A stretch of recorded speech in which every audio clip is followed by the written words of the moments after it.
അപ്പം ഞാനും അമ്മയും അല്ലുക്കുട്ടനും കൂടെ ഒന്ന് പെരിന്തൽമണ്ണയ്ക്ക് പോവാണ്. ചെറിയൊരു ഷോപ്പിംഗ് കേട്ടോ, ഒരുപാടൊന്നുമില്ല, കുറച്ച് സാധനങ്ങൾ അങ്ങനെ.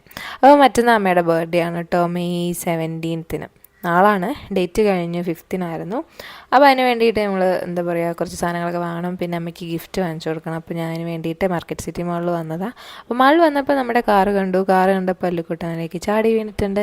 അങ്ങനെ പിന്നെ അവനെ ഒരു 3-4 റൗണ്ട് ഓടിച്ചിട്ട് ബാക്കി നടത്താമെന്ന് ചോദിച്ചു. അല്ലെങ്കിൽ പിന്നെ ഒന്നിനെ സമ്മതിക്കില്ലല്ലോ. അപ്പോൾ അതിന് വേണ്ടിയിട്ട് അവനെ കാറിൽ കയറ്റിയിട്ടുണ്ട്. അങ്ങനെ അവൻ റൗണ്ട് അടിച്ചുകൊണ്ടിരിക്കുകയാണ്. അതിലിരിക്കുമ്പോൾ അവൻ തന്നെയാണ് ഓടിക്കുന്നതെന്നാണ് കേട്ടോ അവൻ്റെ വിചാരം. അപ്പോൾ അതിൻ്റെ ഒരു ഗമയിലിങ്ങനെ വരികയാണ്. അപ്പം വരുന്ന വഴിക്ക് ഒരു കുട്ടിയെ കണ്ടു. അപ്പോൾ കുട്ടിയുടെ അടുത്തോട്ട് വണ്ടി പോകാത്തതിൻ്റെ ദേഷ്യമൊക്കെ കൊണ്ടാണ് കേട്ടോ ആ മുഖം അങ്ങനെ ഇരിക്കുന്നത്. അങ്ങനെ അവൻ്റെ റൗണ്ട് അടിയൊക്കെ കഴിഞ്ഞ് ഞങ്ങൾ സ്റ്റുഡിയോ പോയിട്ടൊന്നും പ്രത്യേകിച്ച് ഒന്നും കിട്ടിയില്ല. നമ്മൾ മുമ്പ് കണ്ട സംഭവങ്ങൾ തന്നെ ഉള്ളൂ അവിടെ. പിന്നെ മാക്സി പോയപ്പോൾ അമ്മയ്ക്ക് 1-2 ഇഷ്ടപ്പെട്ടു. അതൊക്കെ ഇട്ട് നോക്കി. അതൊന്നൊന്ന്